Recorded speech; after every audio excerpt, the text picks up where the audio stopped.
It was another chapter in what has become the most entertaining rivalry in Oklahoma. The Jenks Trojans got the best of rival Union for the second straight year in the state title game. Jenks claimed their third consecutive championship with a 21-14 victory. The title gave Jenks their 15th in school history. After the Trojans went 3-and-out on their opening possession, their defensive line would pressure Union quarterback Mason Farquhar as they did all night. Farquhar would fumble the ball away. Jenks head coach Alan Trimble thought his D-line was huge in the win. Well, I was proud of him. Big Q, I know, he draws a double team a lot, but he had a couple of big sacks. I remember Anthony Daniels, a couple of the Fosters, getting pressure on him. And again, he's a good quarterback, man. He can buy time, roll out. He did a few times and made his pay, but it was just a team effort. You got to cover him to sack him, and you got to sack him to cover him. The Trojans capitalized on the fumble as they would take over in Union territory and immediately go on the move. Junior quarterback Cooper Nunley would cash in on a short touchdown run.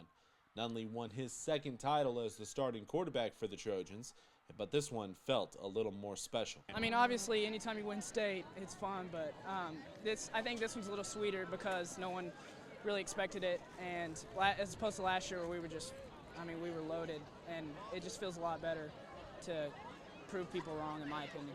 Union showed no hesitation all night to go for it on fourth down. The Redskins converted on several fourth downs and one went for a touchdown.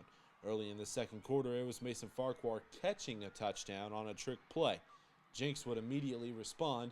The Trojans would drive down the field, and again, it was Cooper Nunley running in a short touchdown. Trimble loved what he saw from his quarterback. Coach Maddox put a lot on his plate tonight. He let him run the ball several times, and which in a big game, obviously we have to do it. I didn't really want to do it, but Cooper was very tough. He scored a couple of touchdowns on the ground, and then made plays with his arm when he had to. Great competitor, love him. He's true grit. He's not very big, but he loves to win, and he brings everybody in our offense, up to that level. Jenks would head into the halftime locker room with a 14-7 lead. The third quarter was like a heavyweight fight with both teams throwing some punches, but none landing as they went into the fourth quarter with the same score. However, despite Jenks' defense having all the momentum, Union struck.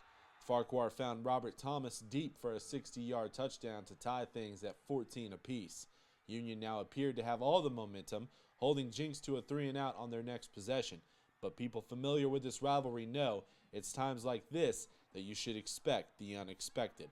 Jenks faked the punt at their own 29-yard line and converted, a fake that didn't go as planned. We felt like we had a good play call. It's a situation where, depending on their alignment, Union's alignment, we would audible to it, and I gave Austin Quillen the green light to do it. He audible, but he didn't audible loud enough. There were a couple of guys that didn't hear the call, so where we were supposed to run the ball, we turned the guy loose, and got hit, and he extended the ball to try to reach for the first down. I guess fumbled it, and I think Epps recovered it. So it wasn't quite as glamorous as I had hoped, but I guess it was as effective. The Trojans would take advantage of the first down by driving into Union territory and scoring with under 3 minutes to play. A pair of juniors found each other for the go-ahead touchdown. Cooper Nunley found Dylan Stoner for the 13-yard score, but they've been doing that type of thing for a long time. Me and Dylan have been friends for a long time, and I have a lot of trust in him, and I knew if I threw it up, worst thing that could happen is incompletion. I mean, he's a great defender. He's one of our best players, and no way he was going to let him intercept it, so I figured I'd give him a chance, and it paid off. Stoner admits that the touchdown was almost a fluke.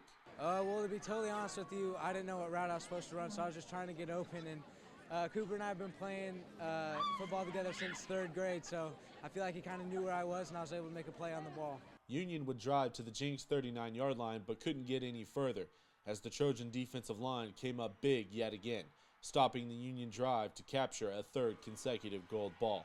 All-American defensive tackle Hugh Overton was the catalyst of that defensive line. Right now, I am a little emotional right now. This is my last senior game, high school game at Jenks, wearing the maroon and white. I came off with a victory with my team.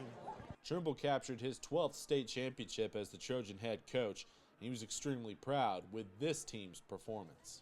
Well, I'm really proud of this group. I tell you, they've come a long, long ways. So many injuries, so many challenges.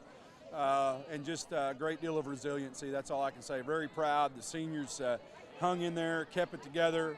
Coaches never doubted. The kid, we had so many different boys step up at different times. That you know, just the unselfishness and resiliency was pretty amazing. Michael Nye reporting from TU's Chapman Stadium for OKGridiron.tv.